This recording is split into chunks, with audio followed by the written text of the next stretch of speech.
Alright guys, today we are hitting arms. That implies curls, tricep press downs, preacher curls, reverse wrist curls, regular wrist curls, all the kinds of curls. Cause you gotta get the curls. Not really. When you get huge, in reality it's only a bunch of dudes who give you compliments, but it's totally worth it. We're on our way to the gym right now, and it's gonna be a long arm day, probably like an hour and a half. Don't actually know yet, but it's gonna be exciting. Okay, I'll see you there. Starting with tricep pushdowns, we're doing 4 sets at 12 to 15. We do 12 to 15 instead of 6 to 8 or 10 or 4 to 6 or whatever people do. I do 12 to 15 until I can't do them anymore because it's just better to do more reps and to really destroy your muscle so that it rebuilds back stronger than it was before. You can see I adjust the weight just a little bit so that I can do some more reps. Then I go and I do more reps. And you really see that horseshoe of the tricep. It's real good. For those of you who are like, but why go until failure? Isn't that like, won't you be sore tomorrow or won't that hurt you? Won't that tear a muscle? No, it might tear a muscle only if you're cold and you're trying to do a super heavy weight that you shouldn't be doing on your first set. If you're smart, you're warming up and you're doing proper weights, proper form, proper intensity, and all of that. You'll know you completed the set when you're really struggling on the last rep. The last rep is actually more important than the first rep. Those are my 4 sets of triceps. Now we're going to move on to bicep curls with the rope. I do like the rope because it's like a little bit of an angle, so you also get some mid-forearm action. It's better, and then you also do regular curls. That way you're doing strict on the bicep because that's real good. You don't want to just do the rope on the cables because it targets the forearm. It's not as strict on the bicep. So you want to do both, which we'll do later in the video as well. It looks like my triceps are like way better than the biceps, but that's just because the tricep is 2/3 of your arm. The triceps are so much weaker than the bicep for me, and I'm still working on that, but we'll get in there. Now notice, I cannot emphasize enough how important it is to not go too heavy for yourself. Notice, I'm only curling 70 pounds right here. So it's not about how much weight you're curling. It's about how many reps you're doing and did you go until failure. You can really see I'm actually starting to arch my back a little bit because I'm going all of the reps. Now we're moving on to forearms. I don't know what these are actually called. It's like reverse wrist twist something. I don't know what they're called, but this bigger guy at the gym suggested them to me, and they seem to be working. You can actually feel a pretty good stretch in the mid forearm, and it's good. You want to target every single muscle you possibly can get, because a lot of people, they're just like biceps, triceps, maybe some shoulders and squats, and then they only see minimal gains. They got stuck with their sleeper physique because they didn't target the inside and outside muscles of their full body. Now, I don't go too heavy on this one. I'm only using the 8-pound dumbbells because I'm still getting comfortable with it. But it's not about how heavy you go. It's about feeling the tension on the muscle and doing more reps, bodybuilder style. I don't actually know on this movement if you count one rotation as like half a rotation or like 2 rotations, because you move your arm both ways as a rep. I'm not really counting on them, so I can't count my reps on this. I'm just going till I feel the stretch on the muscle. Because, yeah, I don't know. You move your arm clockwise and then counterclockwise, and I don't know if 1 rotation or 2 counts as 1 rep. But I count it as 2, I think.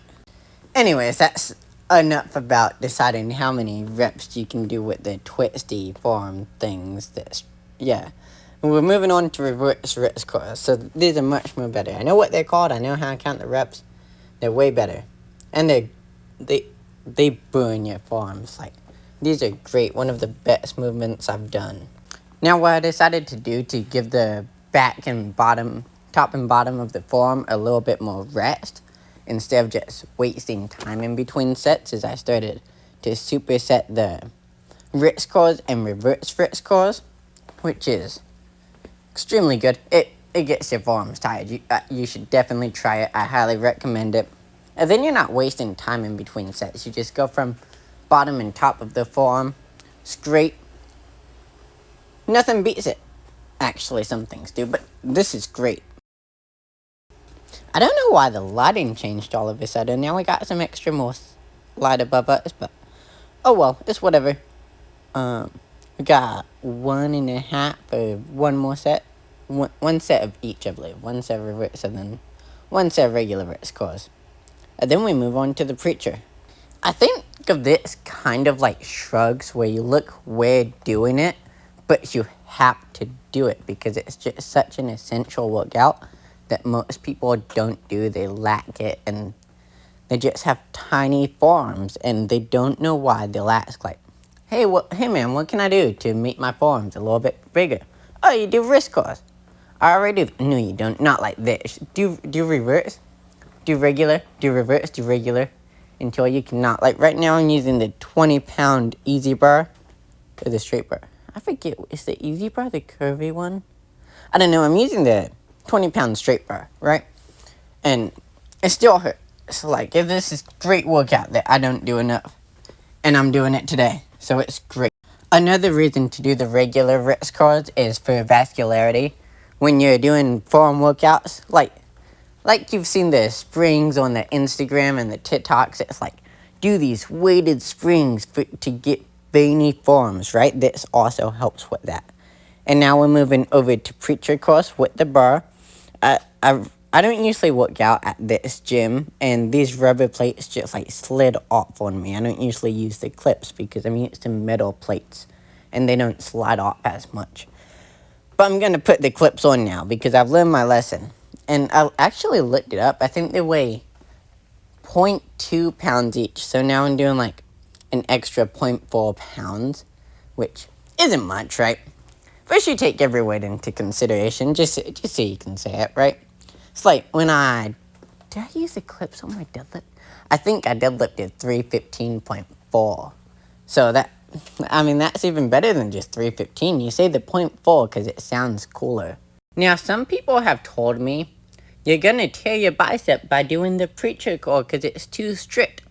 But again, as long as you know to warm up with the lighter weight, then you'll be fine. If you just go straight to 65 pounds, 100 pounds, whatever is too heavy for you, if you start with that, then yeah, you might tear your bicep. But if you're safe and you're smart about it and you're not an idiot, you'll be fine. Now we're going to single arms because nobody likes the bar, but you gotta do it because it's good. So I do 2 sets with the bar, 2 sets single arm dumbbells because on these I actually do have to count my reps though because I don't want uneven gains. I don't want to do like 14 reps with the right arm and 16 reps with the left arm. I'm right-handed though, so that doesn't make sense. Like 16 reps with the right arm and 14 reps with the left arm. You gotta count your reps on these ones specifically. That way, you do not end up with uneven gains. I've seen people who are like, look at me, I got 23.5 inch right arm, 22 3/4 inch left arm, right? And I'm like, bro, that looks so weird. You gotta fix that. Like, train just your left arm for a little bit, right? Fix it somehow. Do whatever you gotta do, but uneven gains just ain't great. Even 3/4 of an inch, it doesn't sound like a lot, but that's a lot when you're referring to arm size. Just got off the gym. Hope you enjoyed the workout. You got off of it? Off of it, yeah. It's like drugs. I'm there 3 times a day. You're never gonna get off the gym, James. That's true. Okay. Anyways, we're about to go enjoy some peanut butter pie because it's the best stuff out there. I made 3 pies and 2 of them are already gone. We're not discussing how much pie I have to eat. Thanks for watching. Hope you enjoyed. Drop a like, subscribe, and hit that notification bell if you like, but it goes off all the time. I understand if you don't.